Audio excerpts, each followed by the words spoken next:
Tell me some crazy guests you had on your yacht. Some crazy incident. The craziest requests. So Okay. I can give you Go a on. whole bunch of crazy requests. Okay, so.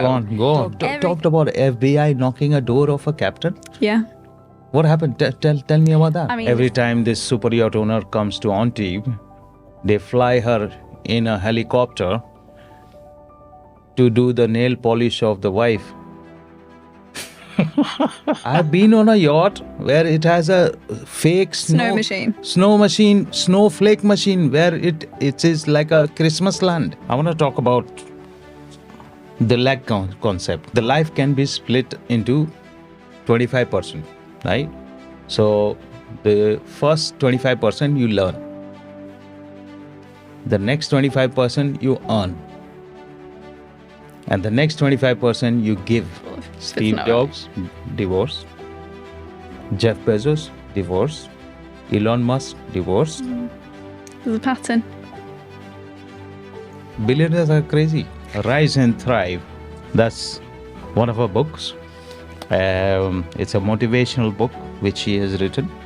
And she has quotes about so many things.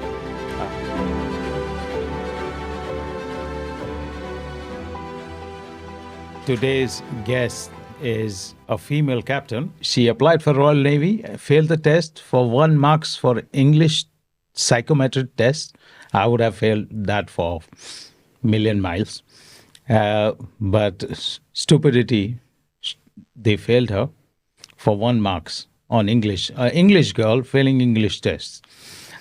She then applied for a merchant navy job, and she worked on nuclear ships, nuclear cargo ships. She mopped the floor, cleaned the toilets. Eventually, she ended up working as a super yacht captain. From nuclear ship to super yacht captain. She is one success story every girl should listen to. But before we start our podcast, please like and subscribe to this channel. It only takes little effort if you can click that little bell at the bottom, If you can do that and subscribe to our channel, we'll get more quality guests in our channel. Our guest today is captain of a super yacht, Captain Lisa Garside. Welcome to the show. Thank you for having me. It is a great fortune that you have come here all the way from Manchester to attend this podcast. It's an honor. It's a pleasure to be here. Tell me about yourself. How did you start? Tell me about your story. So you were born in Lancaster. That's right, yeah, born in Lancaster. And you were the eldest sibling. Eldest of 4, yeah. One of my younger brothers has followed me, and he's working as an engineer on cruise ships. What inspired you? What inspired you? Well, your dad was a nuclear engineer, right? That's right, yeah, at Heysham Power Station. Yeah. And he wanted you to be an engineer. I think my dad wanted me to be whatever I wanted to be. But from an early age, I used to sit and complete 3 jigsaw puzzles at once as a toddler. And whenever my dad was fixing things around the house, he would ask me, oh, how do you think this goes together? And I would just go, well, you put that there and then move that and put this here. And I was like 3 years old. Every year I have 3,000 students coming to my system, but I only remember a couple of them who stand out. You're the one who stands out. Okay? So I know you're very intelligent. So what did you not think of going to engineering? It wasn't something that interested me. It might have been something that I would have been good at, but it wasn't something that I had a passion for, and it wasn't something I could see myself doing. Whereas the Merchant Navy, after failing the Royal Navy exam, which was probably my real first taste of failing, because that is what I wanted to do. These kind of tests are absolutely stupid. I'll tell you what. When I did my HND in nautical science, I got grade 1 in celestial, grade 1 in cargo, grade 1 in operations, everything. The only thing I got grade 9, which is the lowest level, was information technology. And today I run an artificial intelligence company. There you go. Like at 17, when I went for the Royal Navy exam, they changed it. They used to send you for a week to do, so they'd obviously interview you before that. So I'd had the interview already. And then they were like, we want you to come down and do the psychometric test first, because we're spending a lot of money doing this whole week where you do, you know, your bleep test and all these other physical tests and leadership tests. And then they do the psychometric test then, but they train up a lot of people in that week. And then if they fail by the psychometric test, then the whole thing was just a waste of money. So it was split into 4 parts. One was engineering, one was the English, which was things like, what's the difference between page, sentence, chapter? Those were the kind of questions. And there was maths as well. So I thought, well, I better brush up on my maths and make sure that's good. And all of them I got flying colours for, except the English. 1 mark for English, which was the thing that I didn't try for. But they said, we want to invite you to be a mechanic in the Royal Navy. I was like, it's just not what. There's nothing wrong with that kind of career, but just it wasn't for me. Did that demoralize you? Yeah, massively, because I'd done really well at school, and I just probably thought, oh, I'll just sail through this academic part of the test, and you know, I'll sail through the fitness things, because that's what I absolutely love doing, and that's probably why I was drawn to a career that was outside, travelling, adventure. So when I went to Fleetwood Nautical College for, it was a day trip my college put on to go for an open day, and it was just a light bulb moment.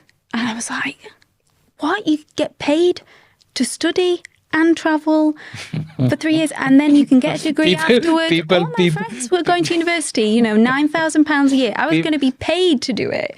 People pay a lot of money to go on cruise ships. And that too, yeah. That's true, that's true. And you have a career where you can go worldwide and visit every part of the world.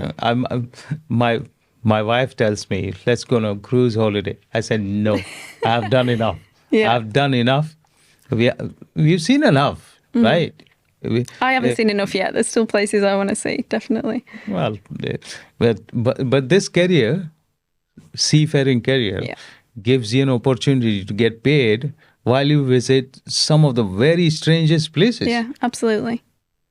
And people will pay fortune to visit these places where people like you get it for Well, paid. not for free, you get paid to do it. Get paid to do it. My mum could never understand when I came home from the ship on leave and I'd booked a holiday somewhere. She's like, I don't understand. You've just been travelling. Why do you want to travel more? I said, well, that's where the owner of the yacht wants to go, not where I want to go. But I have been able to see some places I would never be able to see if I was. Tell me about your first job as a cadet on that nuclear cargo ship. Was it tough? Yeah, you had to mop floors. Yeah, it was tough. Clean toilets. Yeah. We had a training record book, which we needed to complete. And there was 2 columns for every task. One was, I can't remember the wording, like, you know, learning it and then proficient. So you might have to do a job 3 or 4 times, depending on what kind of task it was. And then the chief officer, once he was like, yep, you're competent, then he would sign off the proficient part in your training record book. So you had 3 years and you had to guide what you were doing. You know, if the anchoring was happening outside of your shift, but you know that you need to sign that task off, you get up outside of your shift to go and do it, you know. So you've got to really take responsibility for that training record book, because once you're at sea, you don't have the tutors, not that any of them were breathing down our necks, but we were a little bit more spoon-fed at college and there was more structure. Did you have whereas it's a very male-oriented industry. I didn't know that when I signed up. And my first day at college, that was when I realised, oh, there aren't very many women here. But that wasn't, you know, I didn't think anything of it before signing up. And Did you have trouble? Yeah. Do you want to talk about it? I can. I had people that were weren't bothered. They just treated me as they would any other cadet. I had colleagues who would give me special treatment because women, oh, don't pick that up. Oh, I'll do that for you. And there was a lot of that side of things. Well, that's not really helping me. I need to be the one doing these tasks. So I'm not sure what the word for if that's positive discrimination, that people would be like, oh, no, that I can do that for you. Oh, you don't need to do that. You told me that 95% of the nuclear fuel can be recyclable. That's right. Yeah. This is something which normal people don't know.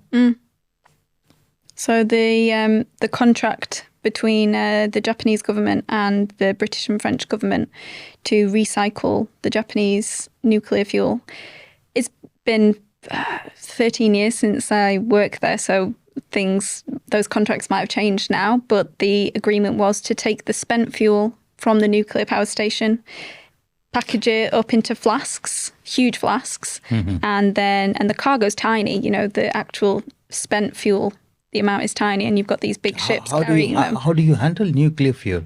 Well, they already come to the shipper arranges all of the putting it into the flasks. So the seafarers don't actually deal with that, but the cargo, when it arrives, we then take it from, craning it on, putting it into the holds in the ship and securing hatches. We have, what are they called? The personal monitors and there's radiation also monitors. and they're all radiation monitors. Thank you. And they're also purpose-built ships, so they've actually got huge concrete bulkhead which separates the accommodation where the seafarers live and the holds. I have met Elon Musk's mother. Oh, really? Yeah. Yeah. When I was a cadet, we went to South Africa. They have this some mines. They had these mines to export some minerals, and Elon Musk's mother came on board.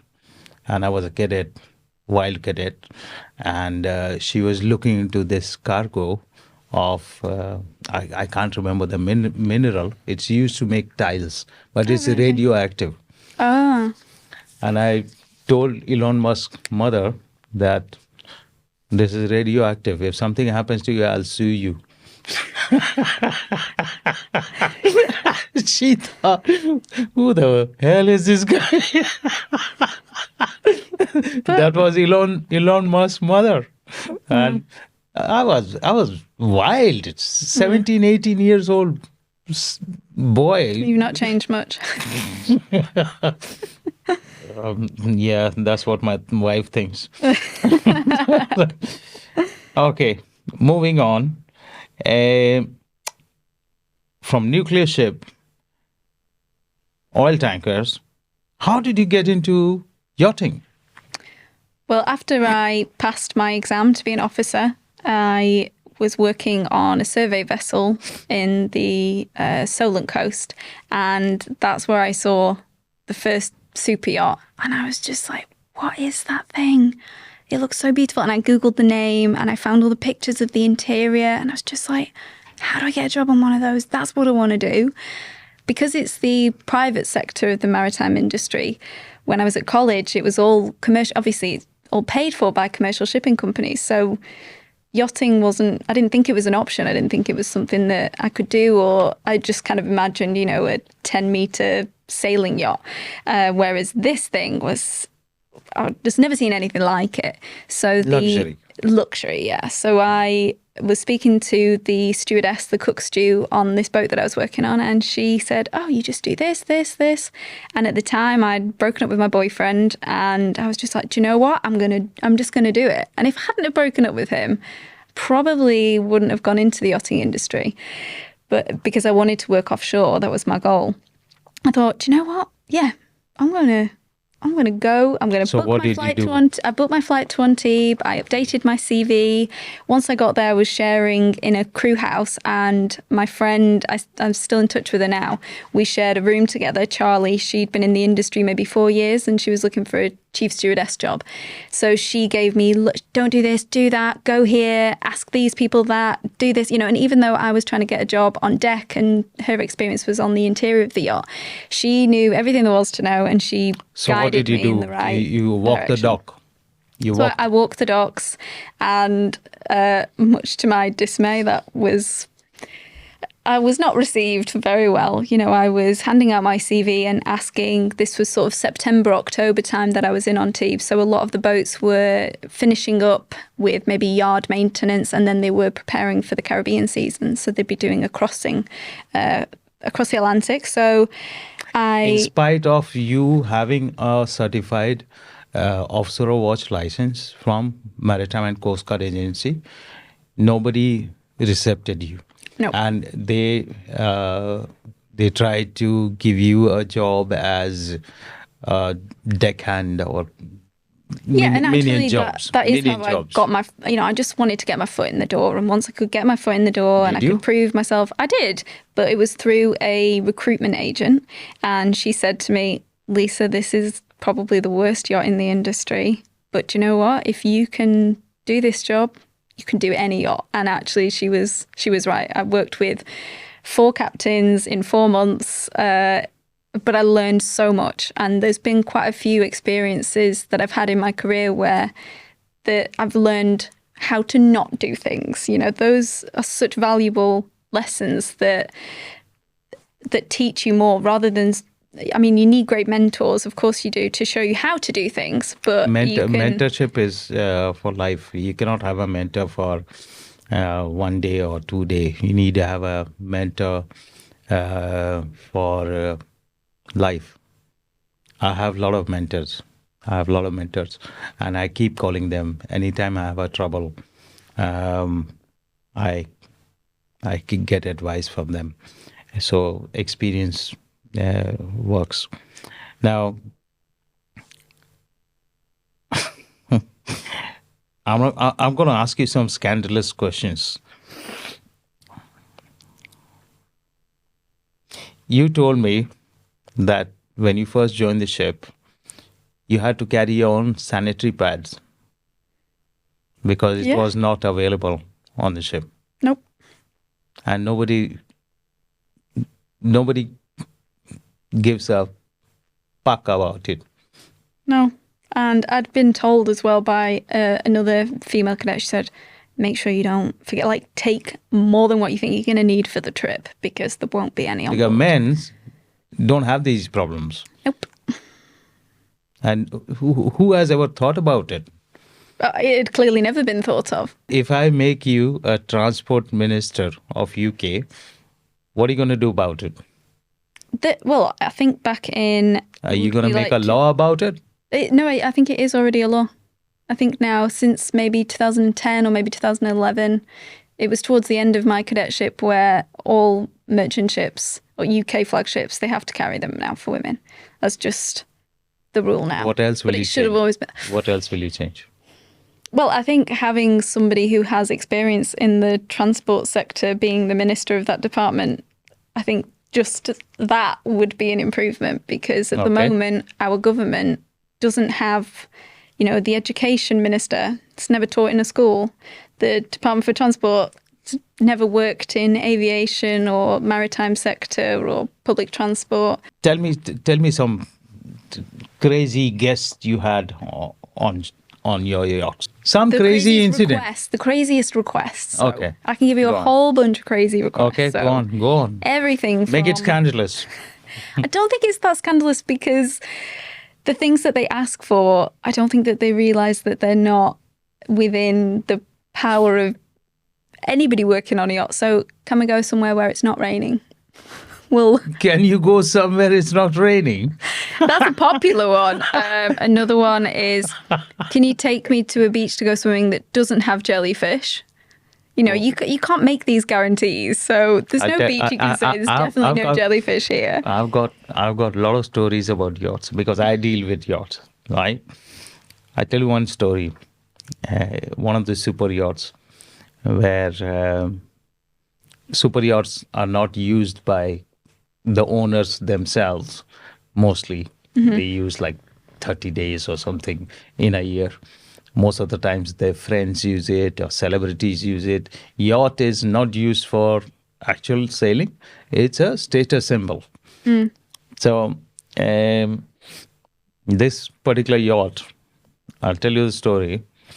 Um, the friends came in and brought in some Russian hookers.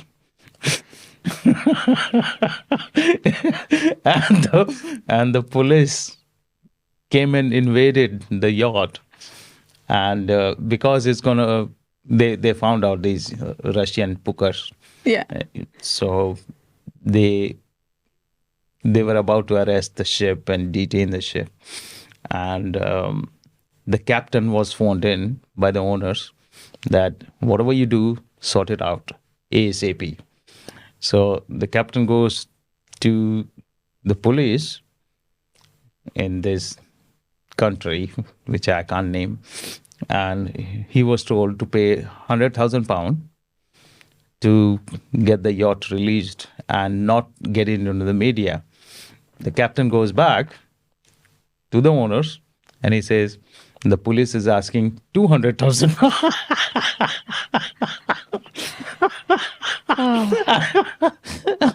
And that's how he made his £100,000. That captain's learned a lot from his owner on how to make money. There's so many crazy people I've met in the yachting industry. I've met people ex-MI6 who are contract killers, can get people killed and whatnot. This is just a crazy industry, which people don't know about. Well, that's how they want it. The owners, part of the appeal to own a yacht, like you said, it's not just for status, it's also for privacy, and that you can take your yacht away from the paparazzi and everything and everyone. And there's a lot of myth. There people say that there are anti-paparazzi cameras and stuff. That's bullshit. It doesn't work like that. I had a call from a famous Swiss watchmaker. Again, I can't name him. And he said, can you change my yacht's name and registration tomorrow so that I don't have to give the yacht to my wife as alimony? So I have these crazy requests, and well, I got it done. As long as I get paid. So yeah, it's a mad world. I've seen Harlems on yachts.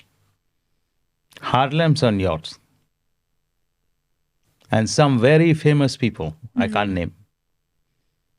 I mean, luckily, the yachts I've worked on haven't been anywhere near as scandalous as any of this. Talked about FBI knocking a door off a captain. Yeah. What happened? Tell me about that. I mean, this is a story through a friend of a friend that a captain on a Russian-owned yacht, I don't know which one, he had the FBI knocking at his door in the UK and said, okay, next time FBI coming in UK and knocking a door off a captain. Next time you go back on the boat, we want you to, gather some intel. And he said, no, I'm not doing this, which I think if the story's true, then that's definitely the right move. I think, being on either side, being on the FBI side or the Russian side, you don't want to get caught. Super yacht industry is badly affected with these sanctions because Larsen, Fincantieri, all European yacht builders, they have made so much money out of these yacht owners. And now they're putting sanctions, and the effect is that British crew or European crew is not getting paid. So who's getting affected? It's not the yacht owners. It's not the yacht builders. And those yacht Is a builders, crew. they are towns where everybody in that town. I worked at Ocean Co on a yacht build, and the whole town plays a role in this. So I can imagine for They're some of these others, contractors, carpenters, interior designers, all have been affected by this. In all honesty, the super yacht crews are being affected. yeah, not being paid. I mean, that's I know a woman. Every time this super yacht owner comes to Antibes, they fly her in a helicopter to do the nail polish of the wife. wow, that's luxury, isn't it? Just to do the nails. Just to do the nails. There are some crazy stories. There, I get lots of crazy requests like, how do we get the passport of a Chihuahua? Can you imagine that? Yeah. That kind of request I get. There's Chihuahua passport. yes. How do we get Chihuahua passport? Can you get it done ASAP? Because the yacht owner wants the Chihuahua in the yacht. Billionaire. He had 2 Chihuahuas, right? And they were in the anchorage of Antibes. And there was a girl whose job was to take the Chihuahua on the tender boat ashore to do the poo. And this girl forgot one of the Chihuahua, and she took only one Chihuahua and left the other Chihuahua on board in the billionaire's bedroom, and he shat all over the place. Oh no. Oh. she was in tears after that because they obviously sacked her after that. You can't leave a Chihuahua in a billionaire's bedroom who shats all over the place. Probably would have had to throw in the bin. All of the linen. I don't know if you can wash that out. So See what I mean? That's a lesson learned. She knew not to do that again. I have a lot of crazy stories. I have lots of crazy stories. Your design. Let's talk about your design. I was about to start a yacht design academy in Milan. And Italian designers are very different. Very, Italians. They always classy and stuff. So I met the professor of yacht design, who is like hallmark of yacht design, and I was about to start an academy with him in Milan. He told me some of the craziest requests billionaires make. For example, I want to get off from my bed from left side, and the room is designed Around that. around that. Yeah, well, I think these billionaires, they know what they want.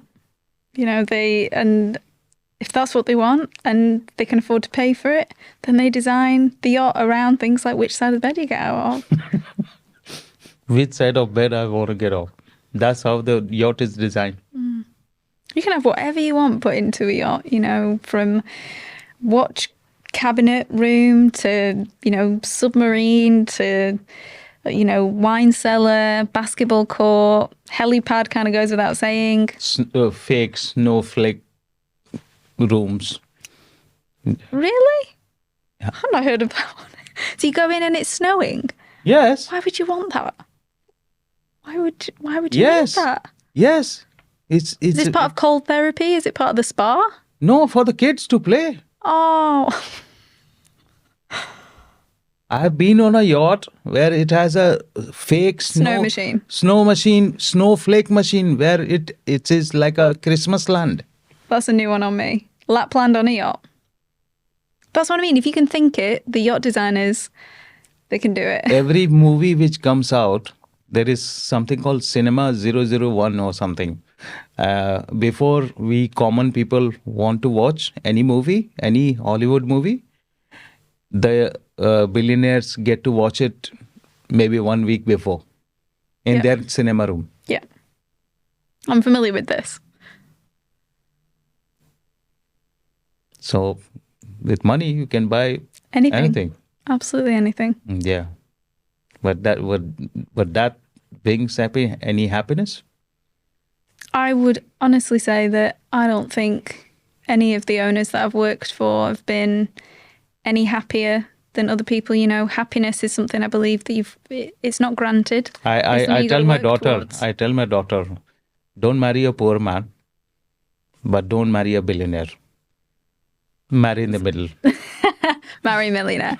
I think that if I'd have ever asked, Because any all of them- billionaires are divorced. so All that's billionaires not are happiness, is it? Or maybe it is for some people. If it's Steve not Jobs, divorce.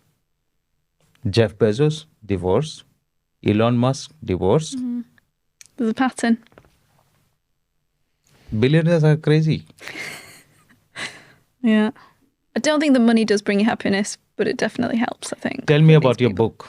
Does So- that give any motivation? Show me your Yeah. book. Rise and Thrive. That's one of her books. It's a motivational book which she has written. And she has quotes about so many things. For fitness motivation, that's another one. You can buy it on Amazon. Yep. Waterstones online, Barnes and Noble. Is it available like an audiobook?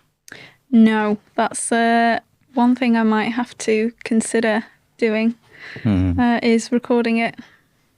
But it is available on Kindle, hardback and paperback. Okay. So in future, are you going to write more books? I am I planning think a you should third write a one. book on super yachts. That's definitely a niche. I can write a book on super yachts, to be honest. But the formula in the books is it's like an answer and call. So there's plenty of quotes throughout, but there's a narrative that goes along with it. So the idea is that in the morning, it's quotes to start your day, that you could pick up any page, you could read it in order, back to front, and you can just get a little bit of wisdom, some uplifting boost of motivation. So the first one is for a positive mindset. And in this one, the reader is able to manifest a positive mindset just from reading a couple of quotes a day. But the chapters are all divided. And so if you're having a bad day, for example, there is a chapter just for that, which will give you that lift that you need for the day. So there's like a mental gym. Yeah. And, personal development, journaling, practicing gratitude, all of those things, they're so important for everybody, not just for people in their careers. I can see you are very fit, and I do a lot of fitness as well. But one thing people don't do is mental gym. I spoke to some motivational person like you, and she spoke to me for only 30 minutes. And that kind of changed my whole mindset. Perspective's everything. Mental gym. Nobody thinks about mental gym. People talk about physical gym. How about mental gym? It's the same with if you had a physical injury or a mental injury, if you're suffering from mental health issues, people don't say, you'd be fine, just put a plaster on it, just, get a crutch. But it needs treatment just like a physical injury. So, yeah, you need to train your brain and like you would with your body. And in the fitness book, motivation is a huge part of the fitness So your journey. book is basically a mental gym. Yeah, I've never phrased it like that, but Yes, that's accurate. it is yeah. a mental gym. Yeah. It does talk about building blocks. So it's not saying do this every day. It's saying, okay, why don't you, if you've got a pet at home, dedicate 5 minutes in the morning before your breakfast to play with your pet, because that's going to release endorphins, going to make you feel good. So, and if you haven't got a pet, that's not going to be one of your morning building blocks. But it talks about journaling, Play with the kids. meditation, all of these, play with the kids. So there's there are lots of building blocks so that you can create a morning routine that works for you. So that was the first book that I wrote.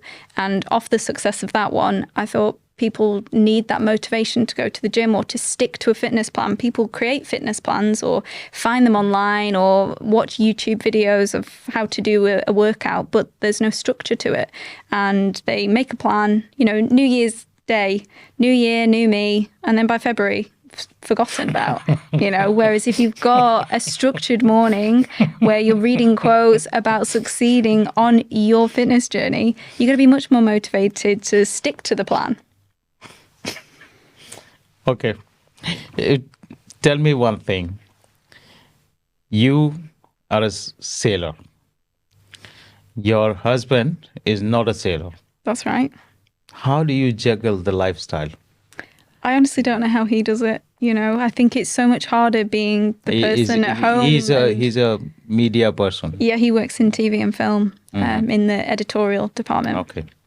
And I can't imagine it the other way around. If he left me for 10 weeks at home, I would really struggle. So I actually don't know how he does it. But he always tells me, you're so easy to miss, which very romantic. And He says, you are so easy to miss. Yeah. I can't miss my wife. So not even for a day.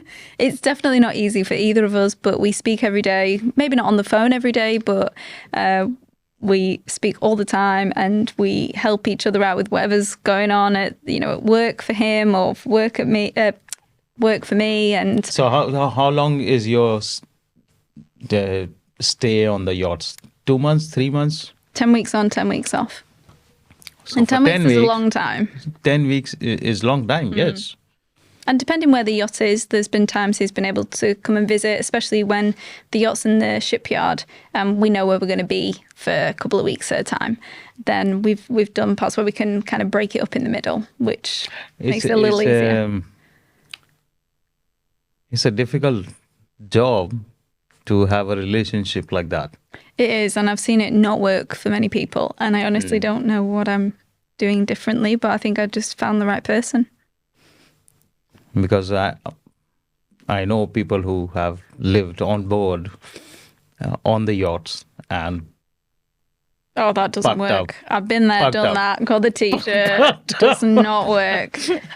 Yeah. There was an incident which I want to mention, that there was this deckhand and a stewardess going around, and normally yacht owners have a mansion in the same port, right?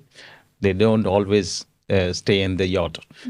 Maybe part-time here, part-time there. They have masseurs, they have stewardess who juggle around the mansion and the yacht. Now, there was a love triangle. Oh, no. This is not going to end well. There was a love triangle between the ship security officer, the deckhand, and the stewardess. And there was a big blown fight.